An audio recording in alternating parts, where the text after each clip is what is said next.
Olá, estamos aqui para mais uma lição, essa lição que tem um título muito importante, Guiados pelo Espírito Santo. Nós sabemos que é o Espírito Santo que dirige, que orienta, que coordena a obra do Senhor aqui na terra, né? É o Espírito Santo que capacita os seus obreiros. Muitas vezes o Espírito Santo vai dizer não, vai mudar a nossa rota, vai mudar de direção, né? Mas tudo isso para o bem da causa, tudo isso para o bem dos obreiros, para que a obra possa progredir. Então nós precisamos colocar as nossas vidas também pedindo nas mãos do Espírito Santo, pedindo orientação. Precisamos estar sensíveis para ouvir a voz do Espírito Santo, como os apóstolos na igreja primitiva, na igreja do passado, estiveram também sensíveis ouvindo a voz do Espírito Santo e ele guiou-os no caminho em que poderiam frutificar. O texto bíblico nos diz assim: E Paulo teve de noite uma visão em que se apresentava um varão da Macedônia e lhe rogava, dizendo: Passa a Macedônia e ajuda-nos. O clamor macedônico nos alcança, vindo de todas as direções. Então nós vemos aqui, irmãos, uma lição de muita importância. Nós temos aqui o Espírito Santo agindo por intermédio de Paulo, guiando os apóstolos, né? Trazendo a Paulo aquela visão de um homem pedindo que passasse a Macedônia, né? A visão que Paulo teve, guiada pelo Espírito Santo, é um clamor de um homem que representa a sede de salvação que muitas pessoas estão tendo, né? Muitas pessoas estavam tendo no tempo de Paulo também. O clamor desse homem a Paulo representa a sede das pessoas desesperadas por salvação, a sede de vida eterna. E a vida eterna, ela só é obtida através do Evangelho, né? Através do Evangelho, através do conhecimento e da prática do Evangelho. E para que as pessoas possam ter o conhecimento do Evangelho, é preciso que alguém pregue a elas, né? E hoje ao nosso redor muitas pessoas estão aí sofrendo, muitas pessoas estão sedentas de ouvir a palavra do Senhor, precisando ouvir a verdade, né? Muitas pessoas estão ao nosso redor precisando ouvir as boas novas. Quem sabe um amigo do seu trabalho, um colega seu, um vizinho, um parente seu também, né? E todas as pessoas que estão ao nosso redor estão precisando ouvir da palavra do Senhor, né? Nós não podemos ser insensíveis, não podemos ser indiferentes ao clamor das pessoas que estão sedentas por Deus, sedentas pela verdade. Precisamos sair, pregar o Evangelho a outras pessoas, mostrando a Cristo, mostrando a salvação que Deus deseja fazer na vida das pessoas, né? Levando a palavra de salvação a cada coração. E todo crente que é sensível à voz do Espírito Santo terá uma experiência missionária, assim como Paulo, assim como os demais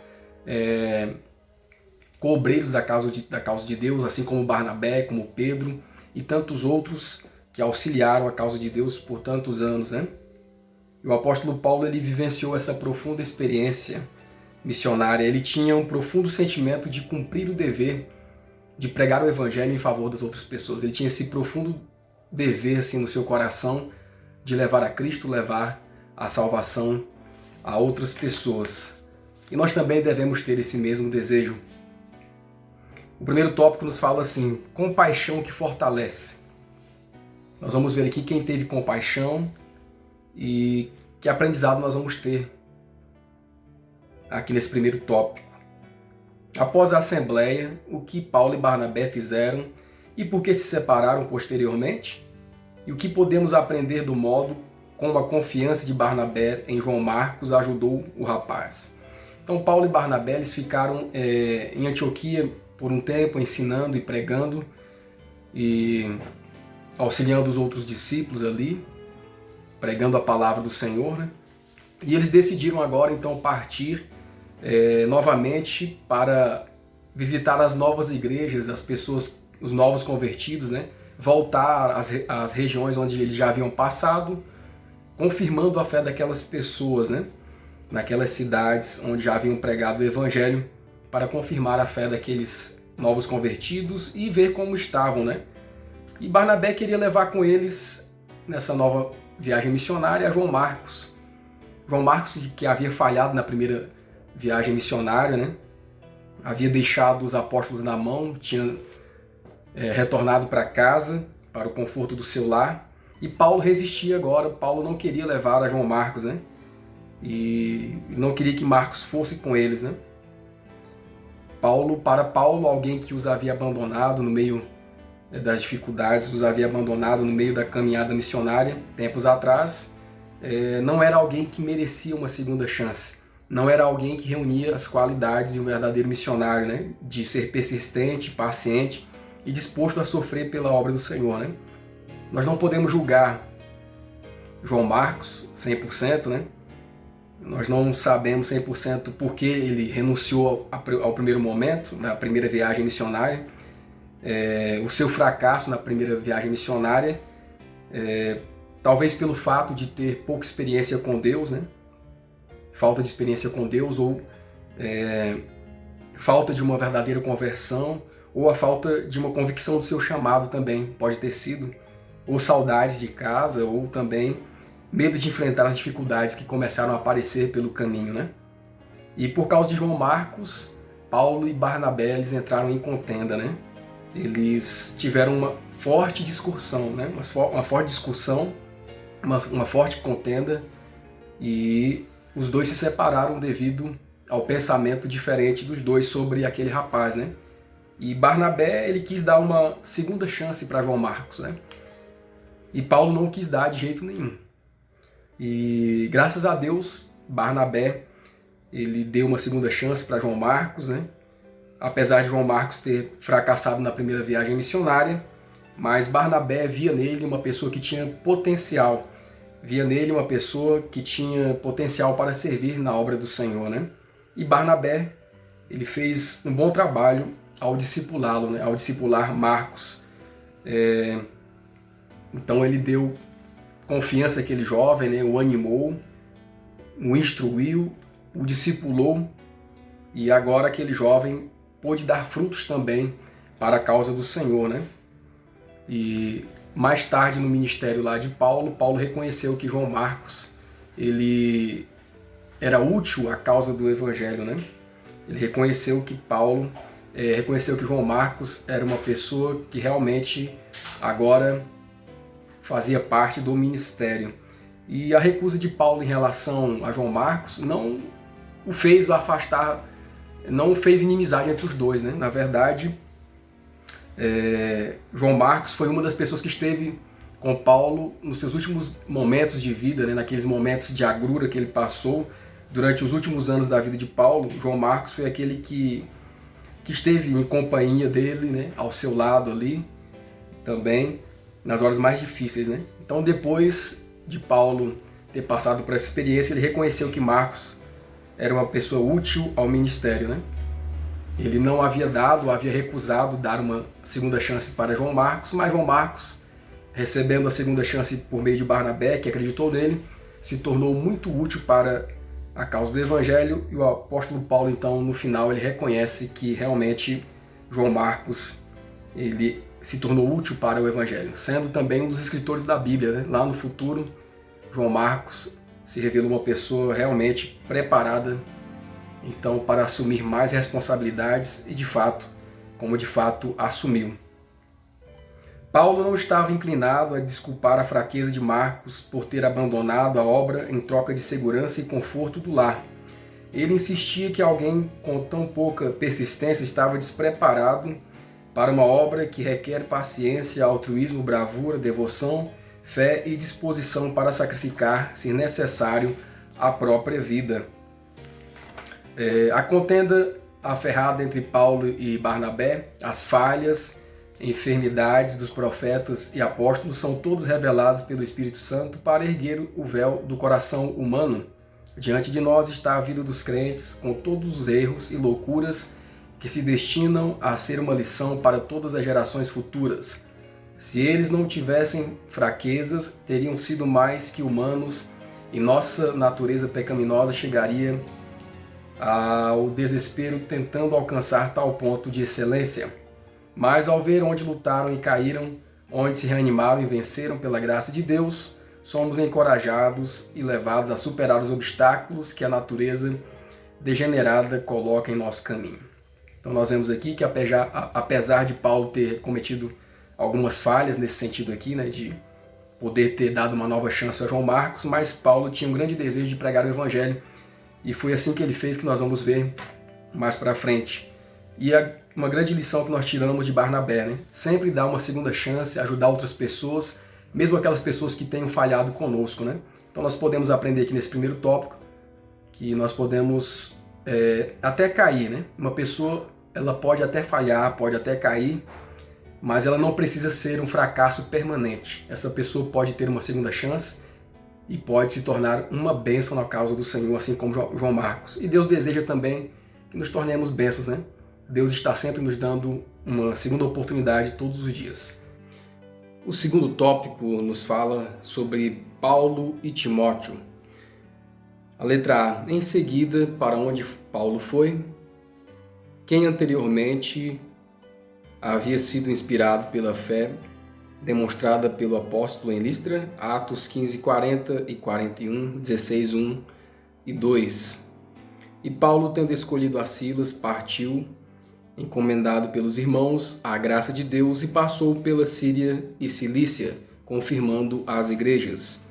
Chegou a Derbe e Listra, e eis que estava ali um certo discípulo, por nome Timóteo, filho de uma judia que era crente, mas de pai grego, do qual davam bom testemunho os irmãos que estavam em Listra e Icônio. Então nós vemos aqui Paulo agora escolhe um novo companheiro de missão, companheiro de trabalho, Silas, e eles foram então para Síria e Cilícia, passaram por ali confirmando, orientando as igrejas, né? Aquelas igrejas que foram organizadas anteriormente por Paulo e Barnabé. E agora Paulo e Silas vão a Derbe e Listra, e ali encontram o jovem Timóteo. O jovem Timóteo fora um dos que aceitaram a Cristo na primeira passagem de Paulo e Barnabé por aquela região ali, né? E ele foi testemunha dos sofrimentos de Paulo, quando Paulo passou por ali, quando Paulo pregava o evangelho, né?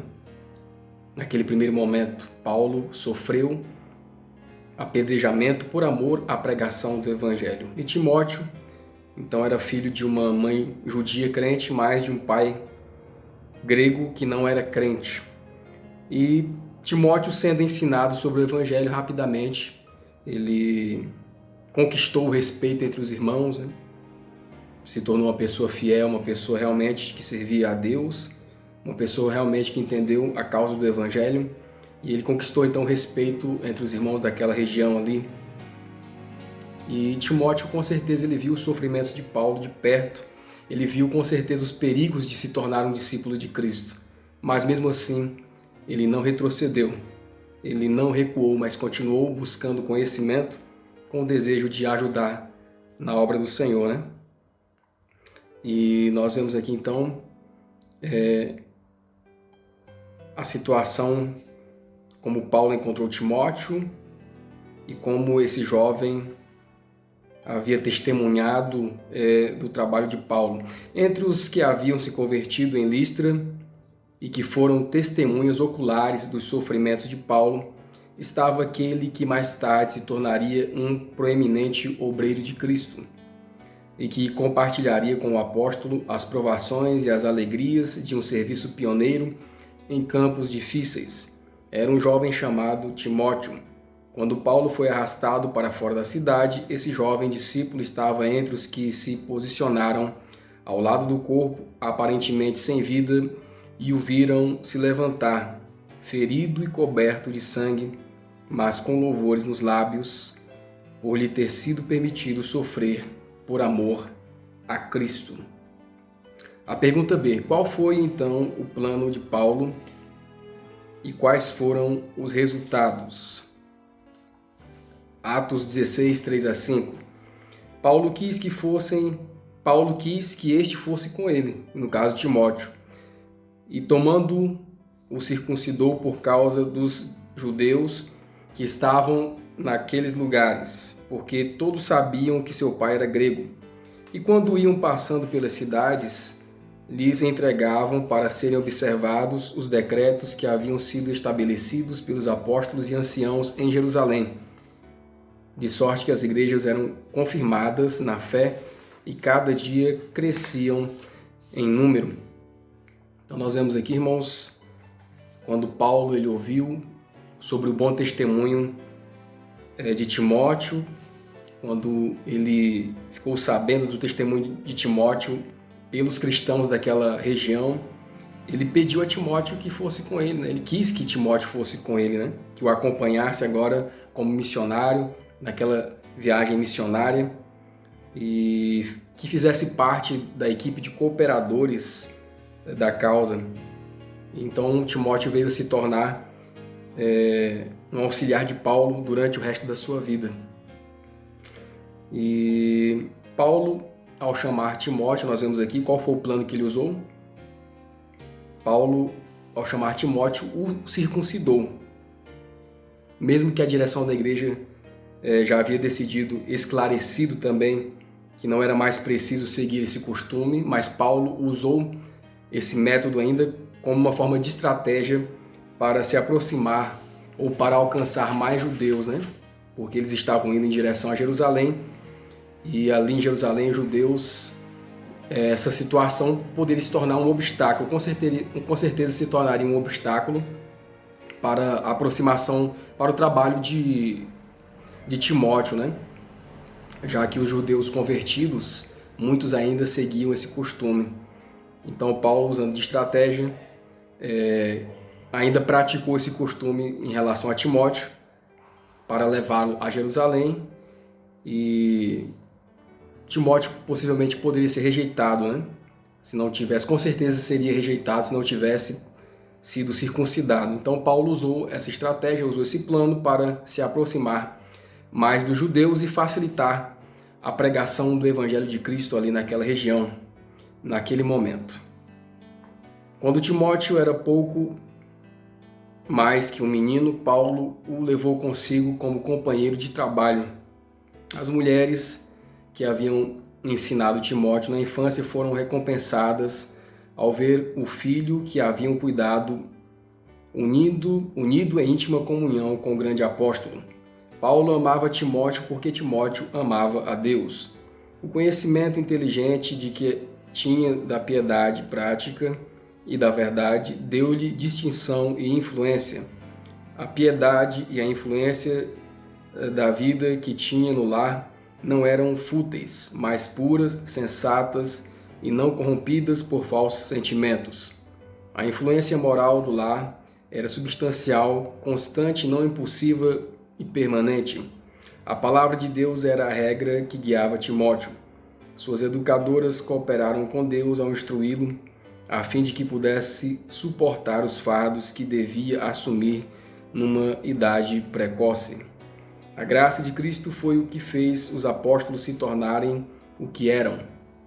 Foi a devoção sincera e a oração humilde e fervorosa que os levou a uma comunhão íntima com Ele.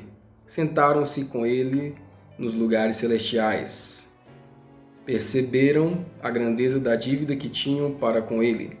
Por meio de oração fervorosa e constante, alcançaram a investidura do Espírito Santo e em seguida partiram com o fardo da salvação de almas, cheios do zelo, para espalhar os triunfos da cruz. O terceiro tópico nos fala atendendo ao clamor. Ao ver como o Espírito Santo continuamente guiava os apóstolos, o que todo crente deveria considerar com sobriedade e oração, Atos 16, 6 a 10. E passando pela Frígia e pela província da Galácia, foram impedidos pelo Espírito Santo de anunciar a palavra na Ásia. E quando chegaram a Mísia, intentavam ir para Bitínia, mas o Espírito Santo não lhe permitiu. E tendo passado por Mísia, desceram a Troade. E Paulo teve de noite uma visão em que se apresentava um varão da Macedônia e lhe rogava, dizendo: passa a Macedônia e ajuda-nos. E logo depois desta visão, procuramos partir para a Macedônia, concluindo que o Senhor nos chamava para lhes anunciarmos o Evangelho. Nós vemos aqui, irmãos, que quem dirige a obra de Deus aqui na terra é o Espírito Santo. Paulo fez muitos planos de continuar pregando o Evangelho aos judeus, ali na Ásia, né? Mas o Espírito Santo os impediu por 2 vezes de continuar o trabalho ali naquela região, porque Deus sabe os motivos, Deus sabe todas as circunstâncias, é para mostrar realmente que Deus é quem dirige a obra, é Deus que sabe os caminhos, né, que nós devemos tomar, mesmo em relação à pregação do Evangelho. E isso aconteceu porque Deus ele quer dirigir nossos planos. Deus dirige a sua obra pelo seu Santo Espírito, pela orientação do Espírito Santo e para que os caminhos dos homens tomem os rumos que ele deseja que eles tomem, né? Para que os desejos dos homens reflitam a sua vontade. Então o Espírito Santo permitiu que as portas fossem fechadas naquela região ali da Ásia, mas na verdade revelaria qual era a sua real vontade, né? Queria que Paulo e seus companheiros fossem pregar a uma outra região. Queria que Paulo e seus companheiros expandissem a pregação do Evangelho agora em outros campos, porque Deus estava querendo mostrar a sua real vontade para eles. Então Paulo teve aquela visão com aquele homem macedônio pedindo, né, ajuda, clamando por salvação.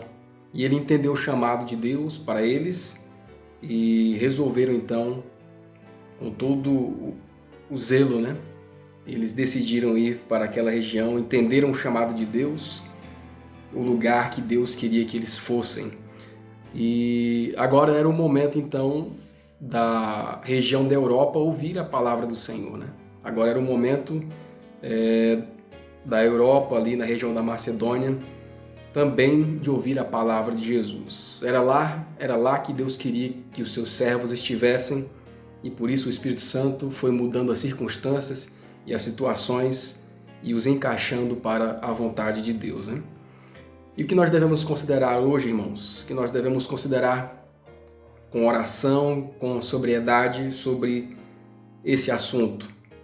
Nós devemos, então, irmãos, também estar com o coração sensível, aberto ao direcionamento do Espírito Santo para o trabalho missionário, né, em favor das pessoas ao nosso redor. Como nós podemos fazer o trabalho missionário hoje? Muitas pessoas sedentas de ouvir a palavra da salvação, de ouvir a palavra do Evangelho, a palavra de Deus, e quem vai levar? As pessoas de perto, as pessoas de longe, a novos campos. Pode ser pessoa de perto, mas também pode ser pessoa de longe. Qual é a obra que Deus quer de você? Qual é a obra que Deus quer de mim? Você já parou para pensar sobre isso? Qual é a nossa responsabilidade? A nossa responsabilidade em atender o clamor macedônico de hoje, vamos dizer assim, né?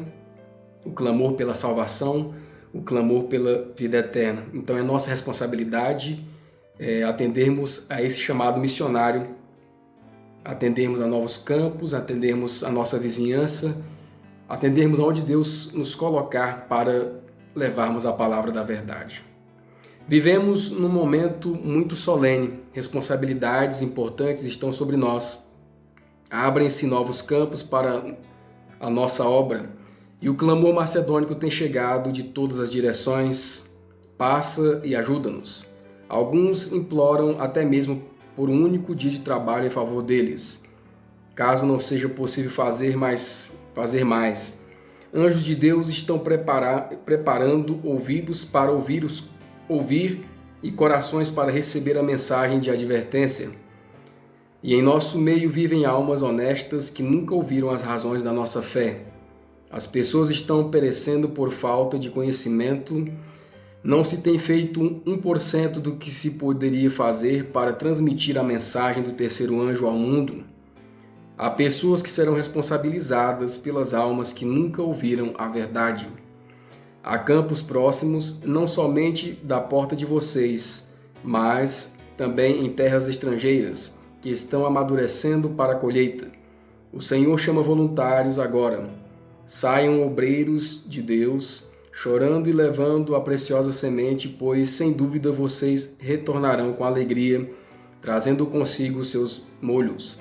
Orações e lágrimas devem acompanhar o serviço de vocês para que os traços profanos do próprio caráter não manchem a sagrada obra de Deus.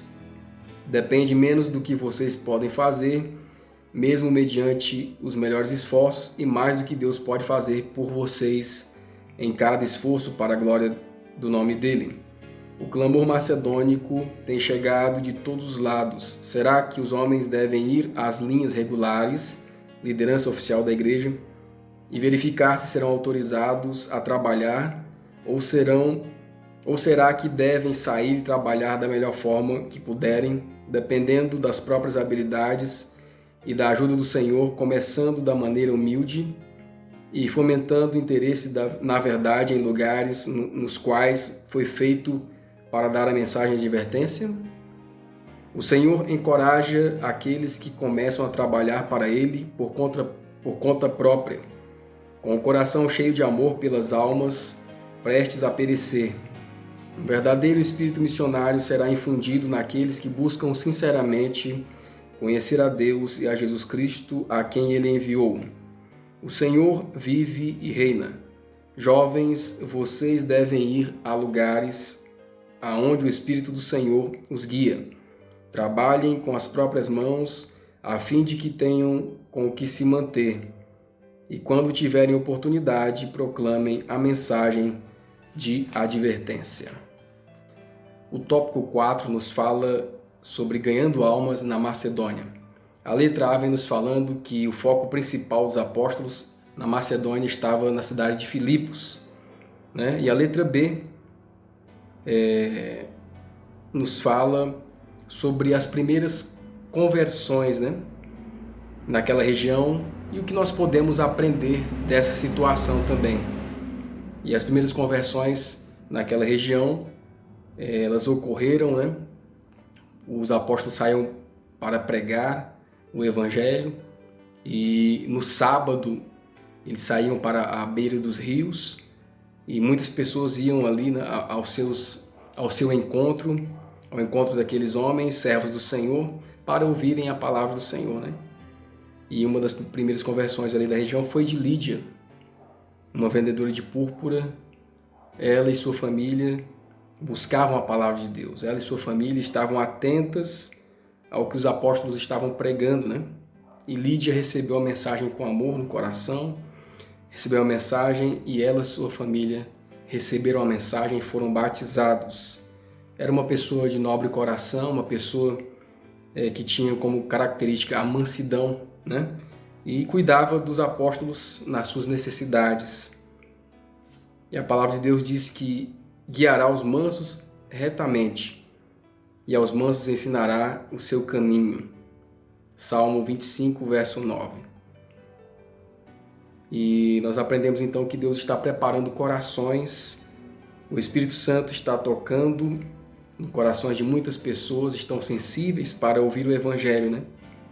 Existem muitas pessoas no mundo aí, sensíveis, buscando a palavra do Evangelho, buscando a Deus por mais luz. E Deus quer promover esse encontro entre seus servos e essas pessoas que estão desejosas para que esse encontro possa ter como fruto a salvação de muitas almas. A letra C explica o episódio em que alguém fez uma declaração verdadeira, mas ao mesmo tempo prejudicou a influência do autor de toda a verdade.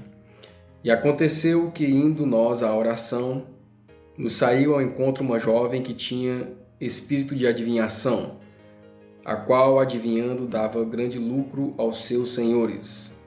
Esta, seguindo a Paulo e a nós, clamava dizendo: estes homens que nos anunciam o caminho da salvação são servos do Deus Altíssimo. Então nós vemos aqui, irmãos, que Satanás ele tem seus agentes, ele tenta infiltrar os seus sofismas, né, para misturar com a verdade, né? Um pouquinho de erro com a verdade, ele quer misturar só um pouquinho de erro com a verdade, né? De uma forma quase imperceptível. E nesse caso aqui ele usou aquela mulher para elogiar o trabalho dos apóstolos e falar que eles realmente vinham como servos de Deus, né? Mas isso causaria uma impressão errônea na mente das pessoas, né? Causaria uma influência que prejudicou o trabalho dos apóstolos ali naquele momento, né? Porque as pessoas que estavam vendo aquela situação achavam que o mesmo espírito que conduzia aquela moça era o mesmo espírito que estava conduzindo a obra dos apóstolos, né? Então Satanás ele faz essas situações para atrapalhar a obra do Senhor, para introduzir os seus erros, para assim então destruir a causa do Senhor e aos poucos vai minando a verdade dos corações, né? Essa mulher era uma agente especial de Satanás e tinha conseguido muito lucro para seus senhores mediante a adivinhação. Sua influência ajudou a fortalecer a idolatria. Satanás sabia que estavam invadindo o reino dele, e recorreu a esse meio de se opor à obra de Deus, esperando misturar sofismas às verdades ensinadas por aqueles que proclamavam a mensagem do Evangelho. As palavras de recomendação proferidas por aquela mulher efetuaram dano à causa da verdade, distraindo a mente das pessoas dos ensinamentos dos apóstolos e atraindo descrédito sobre o Evangelho. Por elas, muitos passaram a crer que os homens que falavam pelo Espírito e pelo poder de Deus eram influenciados pelo mesmo Espírito que atuava nessa emissária de Satanás. A letra D. O que o apóstolo Paulo foi levado a fazer por ela? Atos 16, 18. Isto fez ela por muitos dias, mas Paulo, perturbado, voltou-se e disse ao Espírito: Em nome de Jesus Cristo te mando que saias dela. E na mesma hora saiu. Então nós vemos aqui, irmãos, o poder do Evangelho. O Evangelho de Cristo é tão forte que liberta mulheres e homens da escravidão do diabo, né? Despojada do espírito maligno e restaurada à sanidade mental, a mulher decidiu se tornar uma seguidora de Cristo. O quinto e último tópico nos fala sofrendo com Cristo.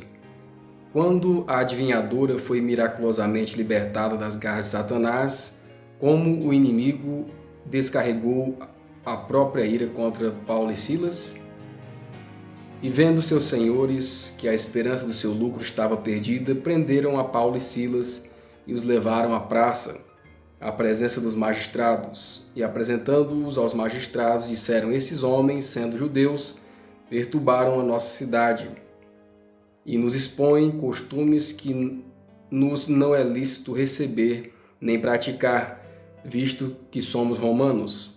E a multidão se levantou unida contra eles, e os magistrados, rasgando-lhes as vestes, mandaram açoitá-los com varas.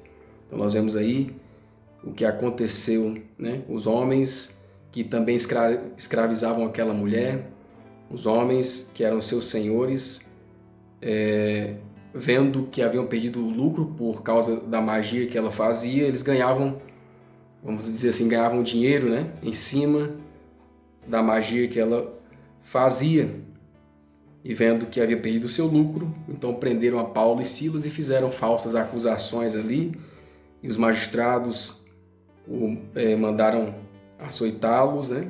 E a multidão se levantou contra aqueles homens, Paulo e Silas, né? Os mestres da mulher viram que toda a esperança de lucro com as adivinhações e presságios dela estava se esgotando, e perceberam que se os apóstolos recebessem a permissão para continuar trabalhando, essa fonte de renda logo estaria totalmente seca. Na cidade, muitos outros estavam interessados em ganhar dinheiro por meio de ilusões satânicas, e assim, temendo a influência de um poder que poderia impedir essa obra de maneira tão eficaz, levantaram um forte clamor contra os servos de Deus.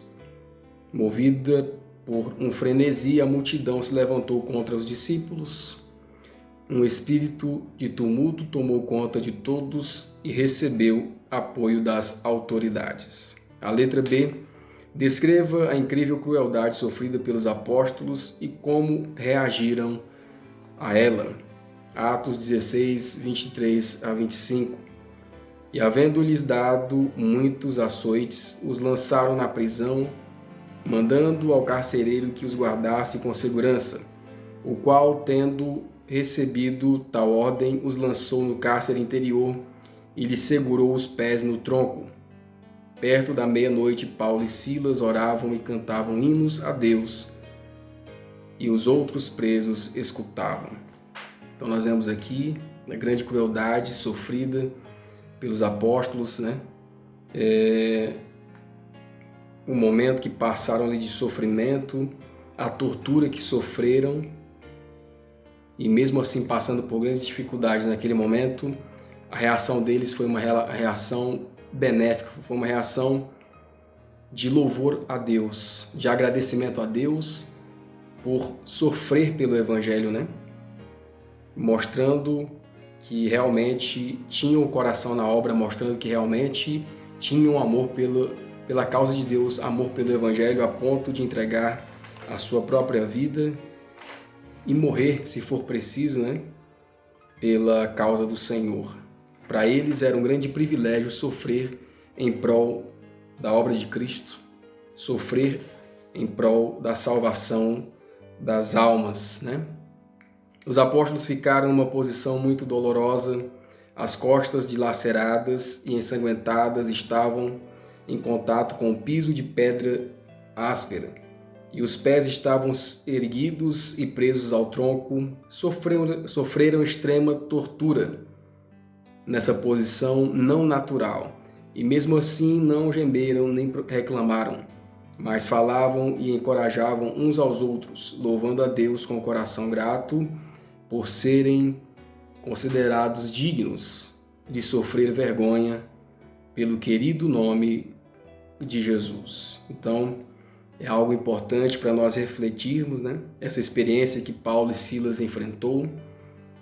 Nós também estamos dispostos a sofrer pela causa do Evangelho? Estamos dispostos a levar a salvação a outras pessoas, de perto e de longe? Precisamos refletir sobre a nossa vida, precisamos refletir se temos feito o trabalho do Senhor, se temos ganhado almas para o reino de Cristo. Que Deus nos ajude para entendermos a sua palavra.